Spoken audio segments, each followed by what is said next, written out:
নমস্কার, আমি সুস্মিতা বলছি। আজকে আবারও আপনাদের জন্য নিয়ে আসলাম একটা সুস্বাদু খাবার।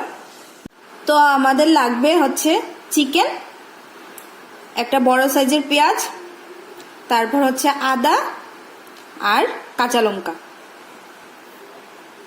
তো আমি আগে থেকেই সব রেডি করে রাখলাম। কুচনো পেঁয়াজ রেখেছি, কুচনো আদা রেখেছি, আর মাংসগুলোকে কুচনো করে রেখেছি ছোট। দেখুন, আমি মাংসের পিসগুলি এরকম ভাবে কেটে নিয়েছি। এখন আমি সিদ্ধ করার জন্য কড়াইতে জল গরম করতে বসিয়ে দিয়েছি। এই দেখুন, আমি মাংসের পিসগুলি দিয়ে দিলাম। এখন আমাদের ভালো করে সিদ্ধ করতে হবে।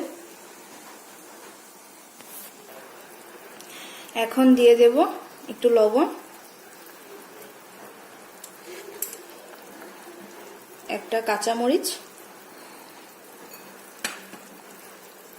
সামান্য কয়েকটা আদা, টেস্টের জন্য, ফ্লেভারটা ভালো আসবে।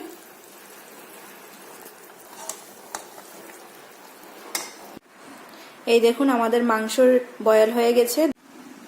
এখন আমি একটা বাটিতে পেঁয়াজ, কাঁচা লঙ্কা, আদা কুচনো আর প্রয়োজন মতন লবণ দিয়ে দিয়েছি। এখন আমি মাখবো ভালো করে। এই দেখুন, মাখছি। ভালো করে মাখতে হবে।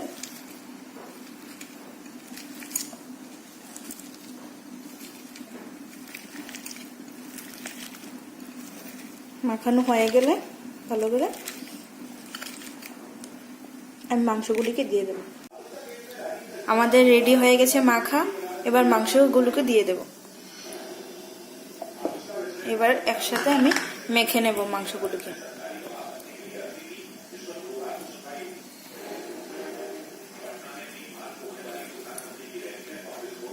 চিকেন ভর্তার মধ্যে পেঁয়াজ একটু বেশি করে দেবেন আর একটু আদা, তাহলে খেতে টেস্টি হবে। এটা রুটির সাথে খেতে খুব ভালো লাগে। আর এটার মধ্যে কোনো তেল লাগবে না, হেলদি এবং টেস্টি খেতে। এই দেখুন, আমাদের চিকেন ভর্তা রেডি। আপনারা যদি চান তাহলে একবার ট্রাই করে দেখতে পারেন। আর আমার রেসিপিটি যদি আপনাদের ভালো লেগে থাকে তাহলে প্লিজ আমাকে সাবস্ক্রাইব করবেন। ধন্যবাদ।